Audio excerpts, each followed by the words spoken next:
Good late afternoon here in Davos. To those of you who are here in person, and also to those of you who are watching us online.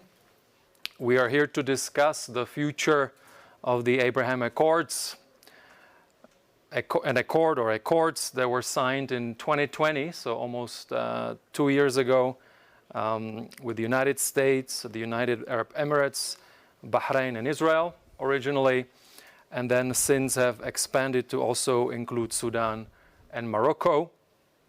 And as a result, now Israel has ties with 6 countries of the Arab world.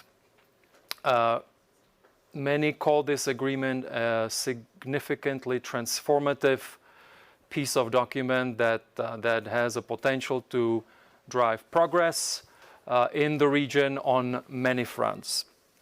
And so we have here today a very august panel of leaders, stakeholders that would be addressing different facets of this agreement with me here in a conversation.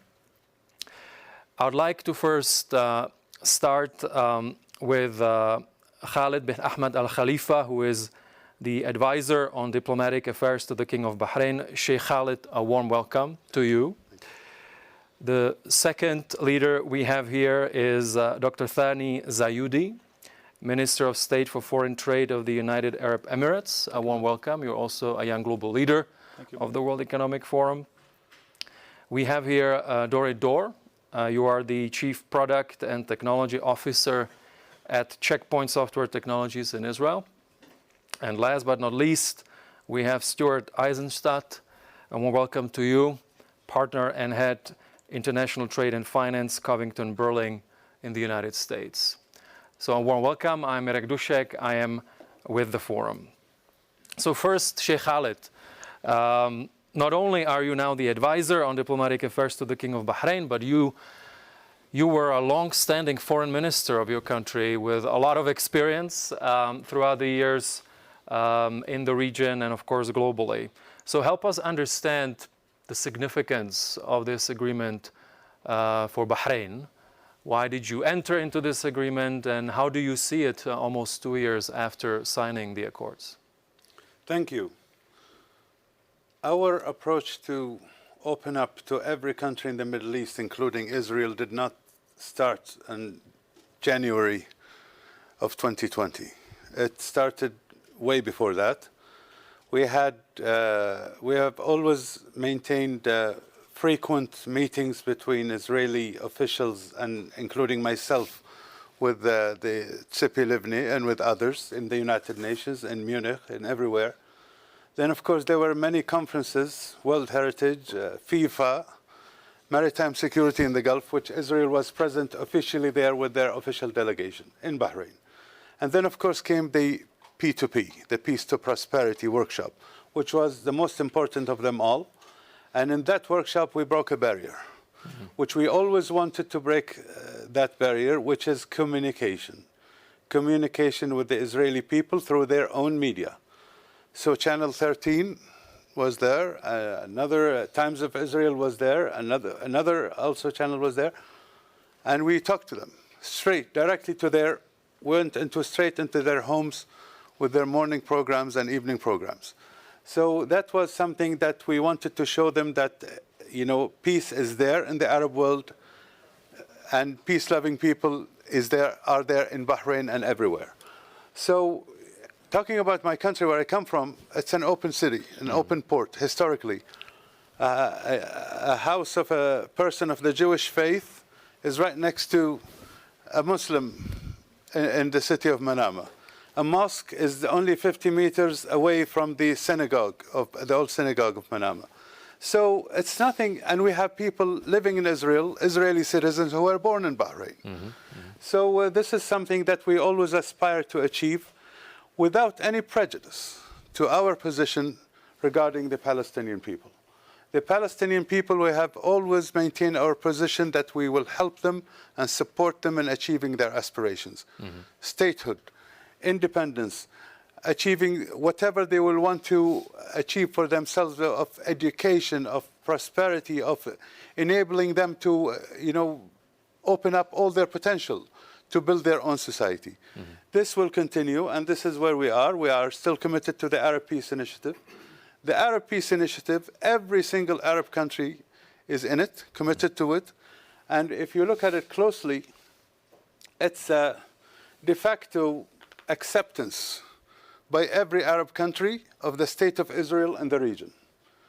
We were approaching Israel as a country in the region to do peace with. And in that regard, we accepted that this is what we can offer and this is what we can expect. We did not give this offer to the United States, who has always been a helpful interlocutor. We gave it directly, publicly to Israel. So what we want to do is to achieve strengthening the camp of peace in the region, the camp of peace and prosperity versus the camp of trouble, which always lives on hegemony or lives on the plight of other people and taking control of their lives. If we succeed together through the Abraham Accords in giving that better option for the people of the region, then the Abraham Accords will be that nucleus of the big success in the Middle East. So we do ask for the support of the world for the Abraham Accords and for any country that will join in the future in this path. Thank you. Thank you so much. I'll come back to you in round two. Let me move to Minister Zayudi. You're Minister of Foreign Trade. But first, again, the same thing. The significance of the accords from the standpoint of the United Arab Emirates, and what have you seen delivering from that accord over the past 2 years? Well, thank you, Barak, and I really join and concur what Hazan Sheikh Khalid just said on the openness of the UAE to the peace in the whole region. And without the direct dialogue and direct communication between us, will not be able to bring the peace and prosperity that we are willing and would like to have within our surrounding countries and region. Did we achieve some of the main objectives? Absolutely. Usually the economy and the growth are always associated with peace and stability. And if we look at the numbers which has been achieved in the last 2 years after the signing the Abraham Accord, we're moving toward the right directions, and the numbers are showing those. For the UAE example, in the last 2 years, the trade volume between UAE and Israel exceeded 2.5 billion in this 2 years. And only in the first quarter of 2022, we already exceeded 1 billion, which means that this year we're going to exceed the $2 billion. There's so many agreements and memorandum of understanding which has been signed between the two nations. We're talking about more than 65 MOUs and agreements. We already have some of the offices for our main sovereign wealth companies based in Israel. And many of the Israeli companies are having and opening their license within the UAE. The expectation, based on one of the surveys that has been conducted by the Israeli UAE Council, more than 1,000 companies are going to be based in the UAE this year. We're about to sign the free trade agreements between UAE and Israel, which has been concluded in less than 4.5 months. And in a relation which only diplomatically has 18 months ties. Sending strong message that this economy and trade are going to pay off on the main objective of the Abraham Accord. Based on the conservative economic impact that we have done from the FTA, which is going to be signed next week, the impact in our economy is going to be 0.4%, which is around 2 billion. And this is very conservative, and it's going to be opening the market for both sides to grow together. We saw so many successful stories in the last 2 years only.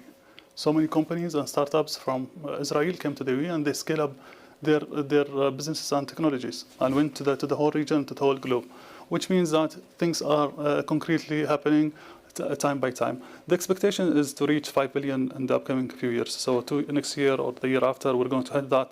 And with the free trade agreements, we're going to double or triple those numbers. Quite impressive. Thank you, Minister. I'll come back to you too. Door, again, starting more with a bigger picture. as an Israeli, what is the significance of the Abraham Accords for you? So I'll start with my own story.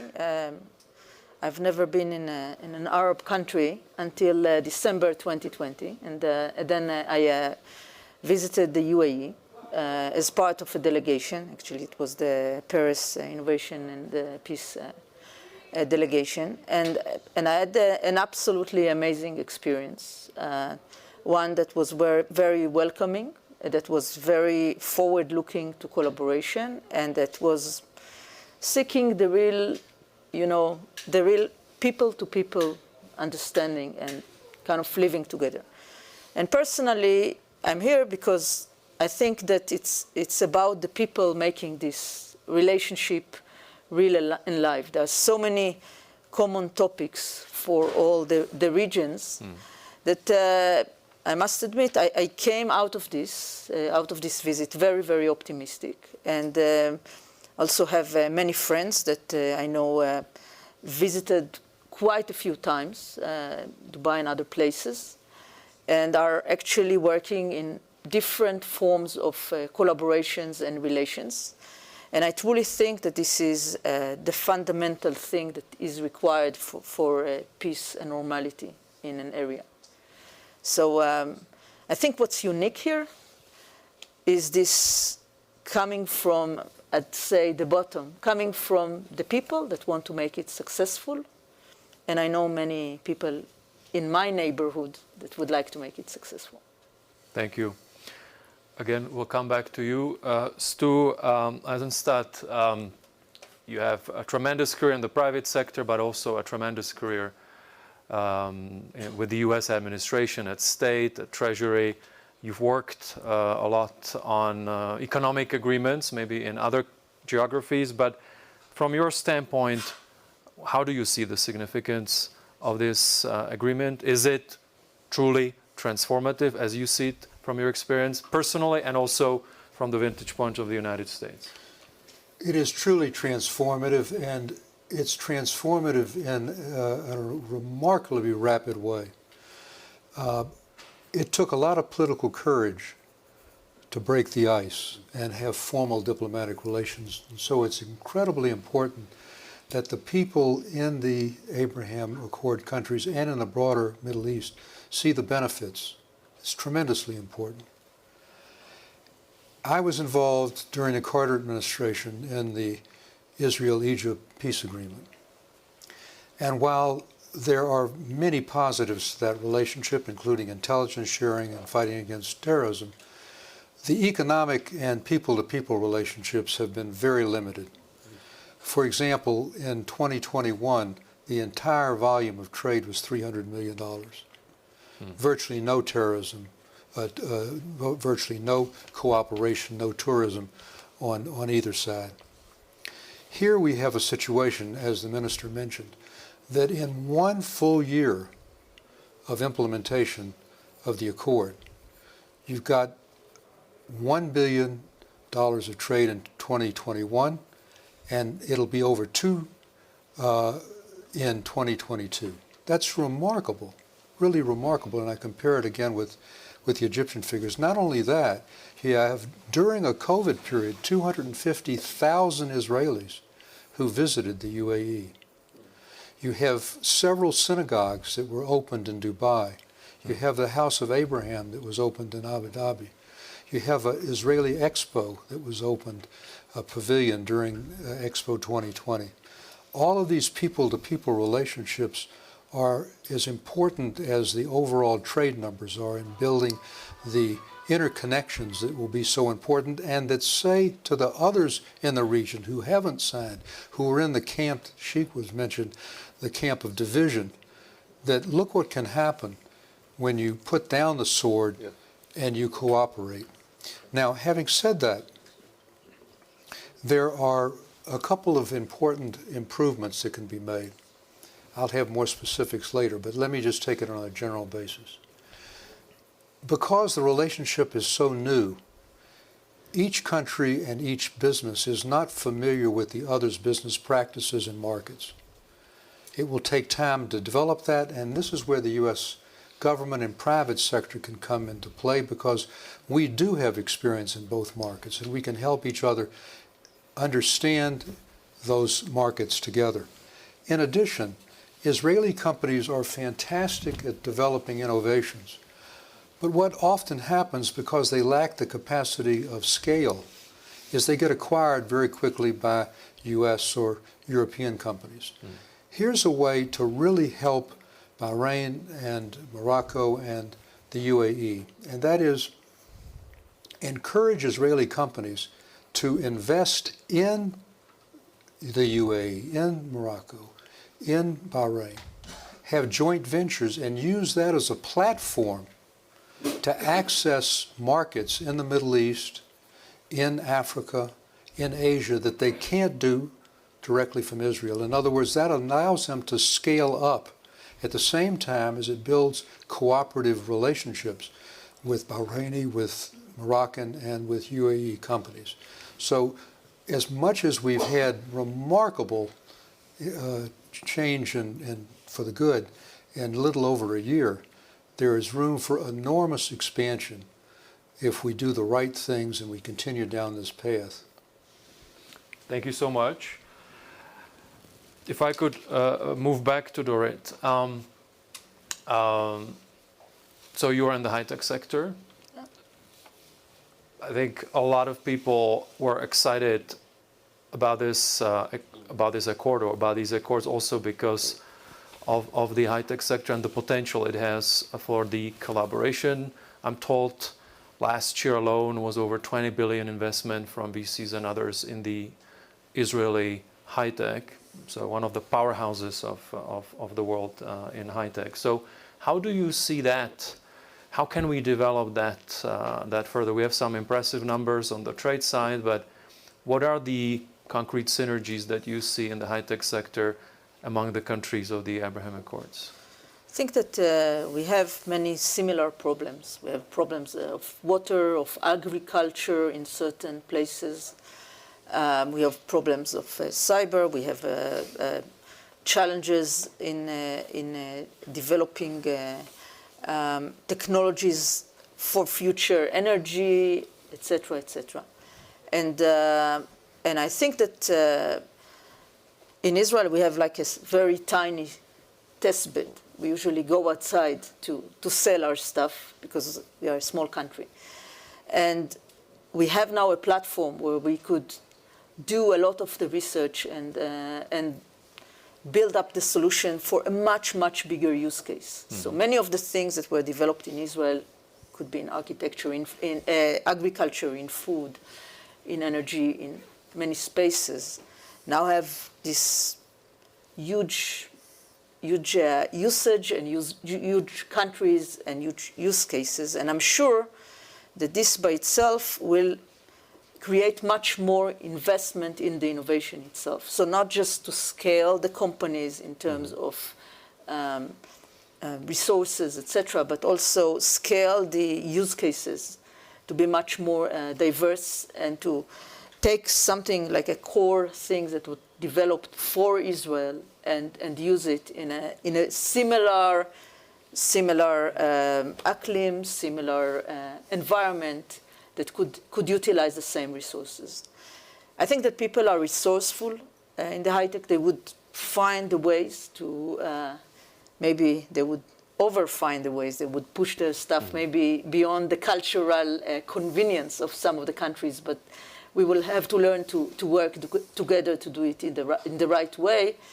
But so as long as the borders are open and the willingness for the use cases and for leveraging for the whole environment are there, I'm very confident that it will get its scale. The other direction is also that I saw, at least in the UAE, I wasn't in the other places, I saw this being a hub for like goods from different places and kind of delivered to other regions, and so we could be one piece of the puzzles in such a like central port for the region, and I think that it's very promising. Mm-hmm.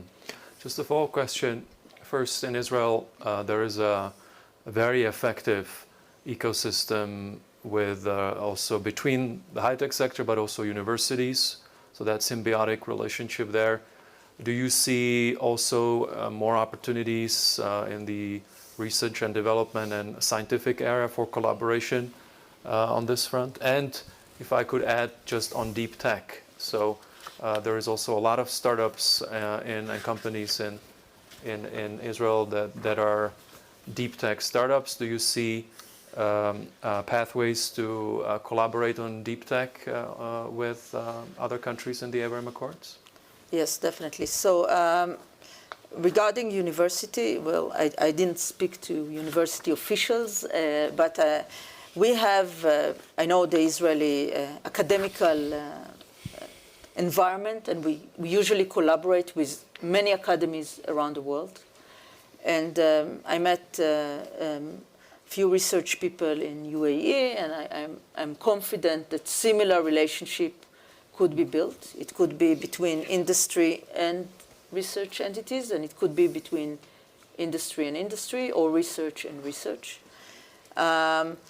If you look at university across the globe, people were looking to find positions in academy and express their research spaces. I'm sure it could happen here as well. With deep tech, it's also an interesting angle. First, I was noticing the importance of that the UAE gave to deep tech technologies in terms of the economical future. And I think that the ability to present more use cases for deep tech technologies. So some of these deep techs are forward-looking and not always see kind of the financial immediately on how to leverage it, and then may not reach the scale at early stages. So if we together could invest in future research in future spaces, even at early stages, which I saw this as an interest, at least when I was in Dubai, I think it could be very, very interesting. Thank you. Minister Zayudi, if you can just go a little deeper and allow us to look under the hood of your strategy around what are the key sectors that you're looking at in terms of developing those investment and trade relationships further with Israel in the case of the UAE? With pleasure. If you allow me, I'm going to touch on the question which you raised earlier as well. We do have the same, and we share the same challenges, both nations, and even the countries which signed Abraham Accords. Water scarcity, the agriculture and food importations, and for sure the diversity of our energy supply. On those three main elements, there was major progress on the spheres in most of the countries which joined the Abraham Accords.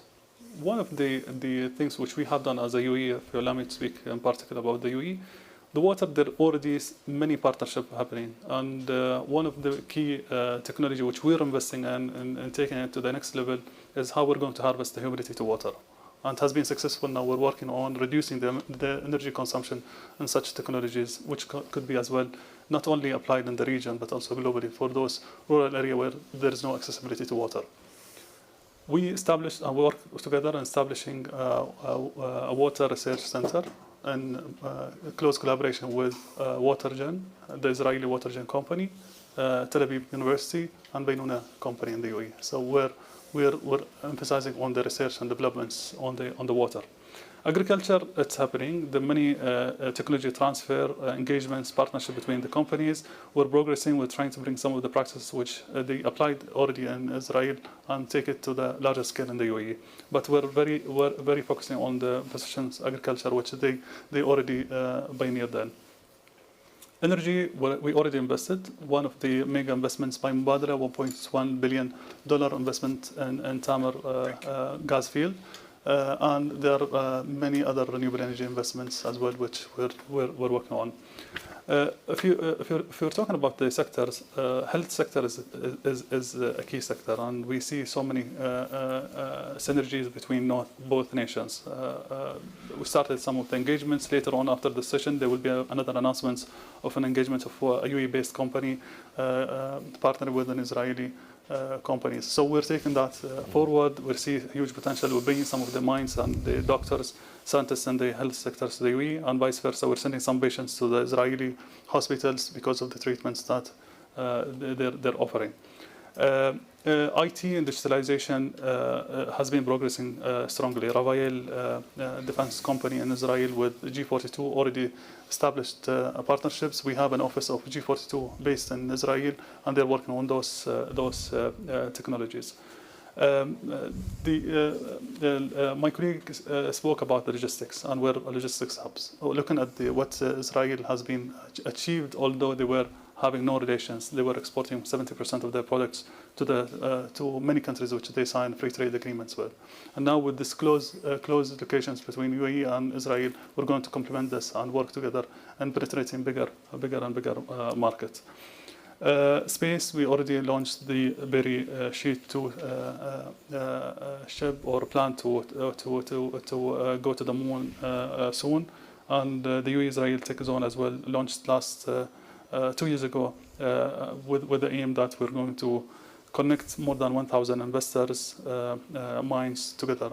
And last thing, which I want to highlight as well, on the green developments, we're expecting huge investment in green developments, up to $500 million in the upcoming few years. So the potential are already there. We're working on we see the engagements. What we want to make sure that the agreements and the engagement between the governments are facilitating this engagement between our private sectors. Thank you. I'm just curious on DIFC, which is the free zone in Dubai. Do you already have Israeli companies registered? Many companies in both DIFC, the Dubai International Financial Market, as well as in Abu Dhabi Global Financial Market. We had already sessions between our fintech companies. There's so many engagements. They're working with the venture capitals. They're working with the sovereign wealth funds companies in the UAE and exploring and taking their technologies to the region. Thank you. If I could add a comment. Israel is kind of a free economy in the sense that the companies, the people are the ones that kind of raise the business. And as soon as there is an opportunity, and there is a real opportunity, so people are just coming up and there are more ideas and people find their way. Mm-hmm. So this is not like a centralized led kind of let's sign this and that. Like, there are sometimes G2G agreements that let's develop this space and let's develop. This is not like this. This is an economy of free companies that just see an opportunity and go. Organic. Yes. Great. Thank you. Shifting back to geopolitics, if I could go back to you, Sheikh Khaled. So we're here at Davos. We addressed it at other sessions. The global geostrategic landscape could not be more complex. We are living in a more competitive international system, unfortunately, but it seems that, and we talked about it somewhere else, it seems that the Abraham Accords, but also we're now seeing that there is more visits and diplomatic activity between Turkey and the Gulf. There is also, we talked about it with the Saudi foreign minister, that there is well-publicized, of course, also dialogue between Saudi Arabia and Iran, just to look at certain issues. So overall, how optimistic are you that we can keep this momentum in the region? Because it seems that the winds are blowing in a certain direction globally, but in the Middle East, maybe they're blowing in a more positive direction, or I'm just naive? Since we have peace as a strategic option for us for our future, we have to really be patient and be always resourceful and always. I would really want to concur with Minister Ziyudi, and that we are also working a lot. We have through our embassy in Tel Aviv, we have a lot of talks with research centers to work together between the young researchers. We have a talk to open up in the health sector, and in many trade sectors. We are working very hard, and things are moving also in the right direction as it is moving elsewhere. But we have to be patient. We have to really be patient when we talk about the geopolitics of the region.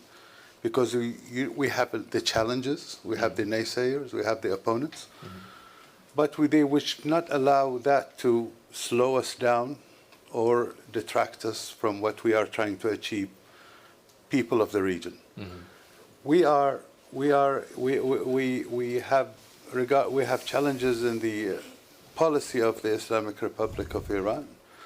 Whether we have hope, I don't know that we will achieve something, but we do have a desire in this matter for them to have better relations with us and to change their policy towards us. But we need at the same time to work together to make that camp of peace and prosperity more solid and bigger. That is not also only limited to the Abraham Accords countries now. Also beyond the Abraham Accords, there is a lot, the peace and prosperity is there. But that will come. If you look at the time between Camp David and Wadi Araba agreement in Jordan, that's about 16 years. Between Wadi Araba and the Abraham Accords, 21 years. Do we want to wait for another 21 years? No. We will need to work harder and harder and harder to make that go in a faster pace. How? We'll need to give the option to the people of the region, people of our countries, and people in distress, under hegemony and in the trouble camp, that they will always see the better option of what we are doing together. And the real move also is when for the Israeli citizen who came to Israel from the region, he'll be able to go easily and do business in the country of his father or grandfather. Whether be it in Iraq or be it in Fas or Casablanca or Cairo or Beirut or anywhere, Manama, we're opened up. But for them, we will have to keep that going, and then from there, encourage them to really raise their voices and change the policy where they live now. And that will make it faster. Otherwise, and we want the world to support us on this matter. As strategic peace, the peace as a strategic option will require strategic patience, and that's our highway for it. Sheikh Khalid, thank you so much for this. I'll just have a follow-up. So we have, you may know, we had here, or still have here, the Palestinian Prime Minister, also the Israeli President, and the World Economic Forum, of course, is committed to the two-state solution. We have a long-standing group of business leaders and civic leaders working together to support, of course, diplomats and leaders for the two-state solution.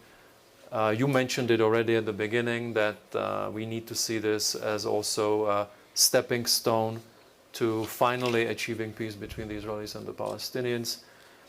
Sometimes people say there is not enough global leadership. So if there is a message that you would like to give to the international community, what is it? Do we just wait until there is another environment, or is there something that the international community can do right now to help also on that front? We have changed our approach in the region now. We are dealing with the matter directly. We used to rely, and we appreciated all the help we got from the international community, especially the United States of America on this matter. Mr. Eisenstadt was there during the Camp David with President Carter, and then that have been achieved, and then Wadi Araba, and they tried again in Camp David in America. The meetings did not go anywhere, but I'll tell you, the Peace to Prosperity workshop in Bahrain's aim at that time was to cooperate between the Israelis and the Arab countries for the Palestinians. For the Palestinians, I think if there is an effort that to be done, first and foremost, to give the best push for our Abraham Accords to solidify, is to do more effort to help the Palestinians to achieve their aspirations, and also to open up their potential for what they can do for their own country. They are very educated, they are very able, they are no different than any other people in the world. And I think if we do more effort in this regard, that will be very helpful. And that will send a message to the rest of the world, where the issue of Palestine is very alive, that if the Palestinians are happy, if the Palestinians are comfortable, if the Palestinians are in that camp, then why would they also talk in another way? This would be the important message. Thank you so much.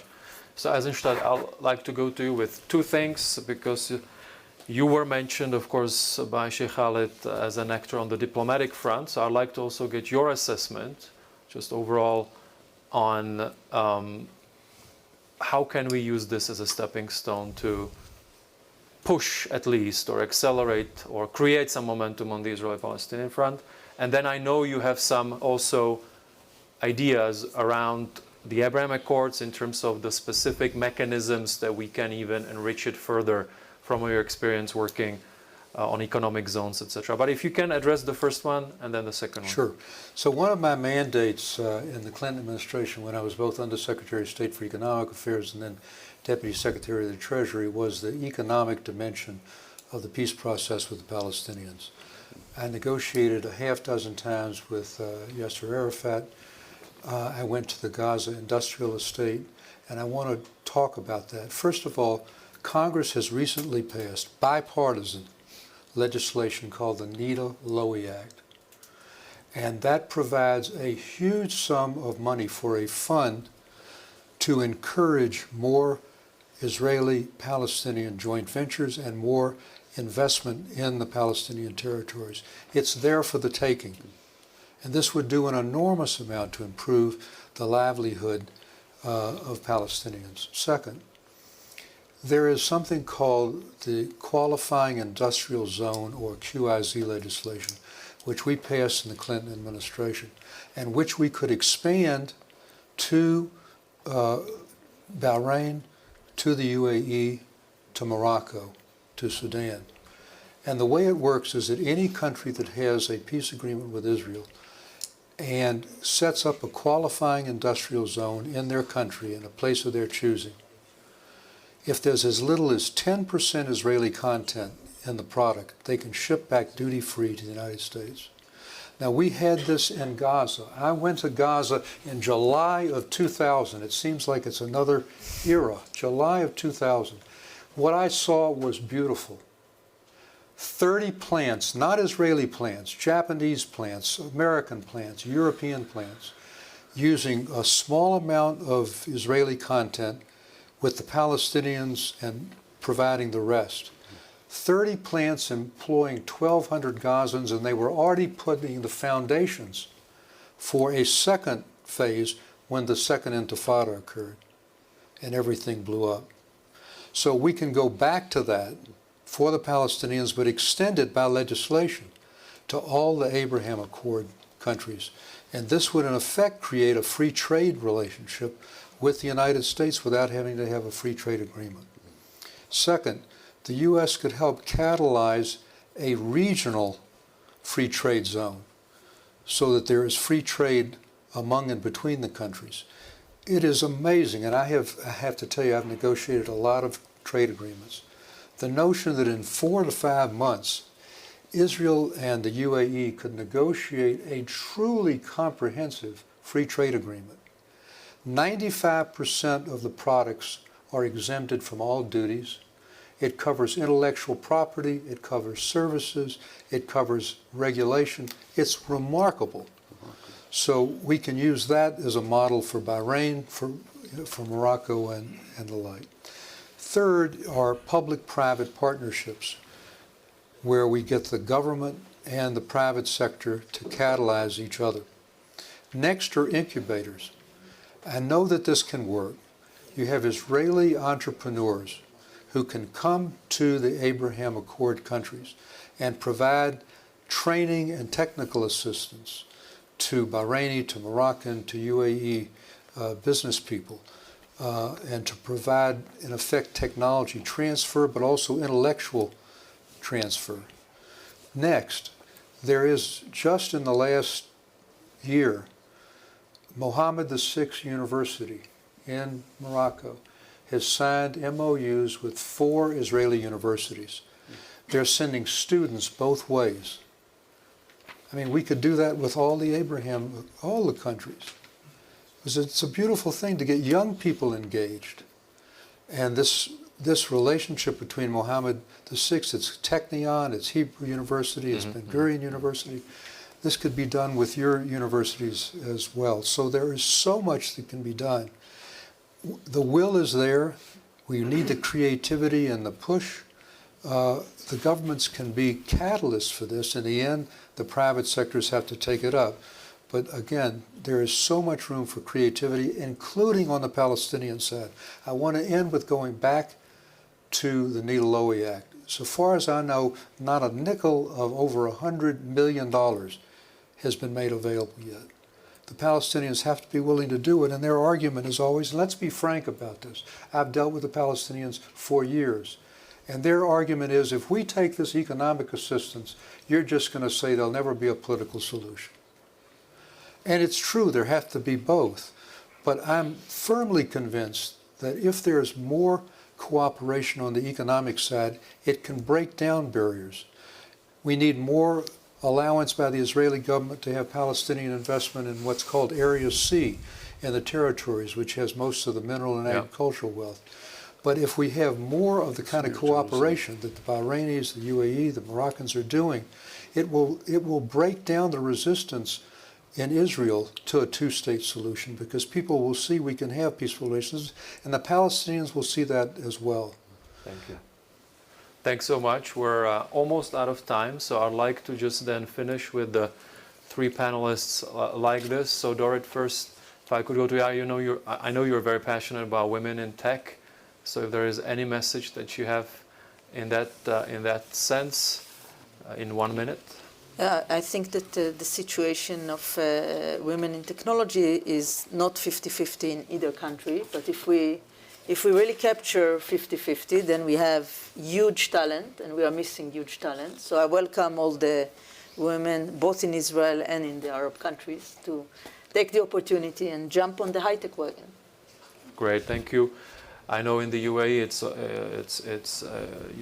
it's quite impressive in terms of, and also in Bahrain, in terms of engagement of women in the economy. Congratulations there. Minister Zayudi, your responsibility is also to attract the best talent and make the UAE the destination for the best talent. So we've talked about this organic nature of the Israeli economy. Of course, there is a lot of young entrepreneurs. So there may be people that are just still curious to see whether they should set up shop. Those barely 20, they may be billionaires next year. So what would you tell them in terms of why they should be using the framework of the Abraham Accords to also set up shop in Dubai or Abu Dhabi? The message that I want to send it across, that don't listen to the media. Come and try the countries which are member of the Abraham Accords. The reality is totally different than what they hear in the media. The reality is totally different. The minute that they come and try our markets, they will be in love with it, and they will stay with us. And from there, they will grow and go beyond the UAE and the Abraham Accord members. So come and try. Absolutely. Yeah. Great. And Sheikh Khaled, I'll give you the last word. I think you wanted to react to Stu, but overall, how do you see the future of these accords going forward? Are we going to see the expansion of the community of peace and prosperity in the region, or is this it for some time? No, we will see expansion in much shorter time than what we've seen before.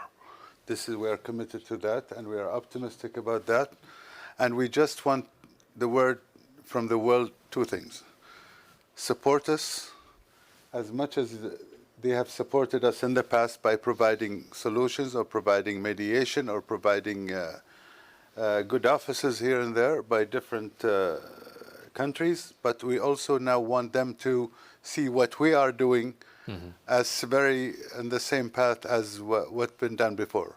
Do support us in this matter as Abraham Accord countries, and do encourage others to also see the benefits of what we are doing. Number two, we want them also to take a broader view of the challenges we have in the region. Whether it is a theo-fascist challenge coming from one country, or whether it is hegemony here, or whether it is technically like drones or missiles falling on our cities and facilities and airports in our region. That should be also a position to be taken, that it should not be allowed and should be countered. And for that, it will give us more time to concentrate how to take the Abraham Accords forward. Thank you so much. And Stu, in 30 seconds. 30 seconds is, the Sheikh talked about not waiting 21 years. I mean, we have been moving in warp speed in a 4-month period between February and April of 2022. There was a defense pact signed between Israel and Bahrain. There was a Moroccan-Israeli economic and trade investment agreement. And there was this comprehensive free trade agreement in 4 months. So that's setting a wonderful example of what can happen when the political will is there. Great. That's why we are optimistic. That's why we're optimistic. Thank you so much. We've covered the political, the economic, and also the people aspect of the Abraham Accords. Thank you so much for joining. Please join me in the applause.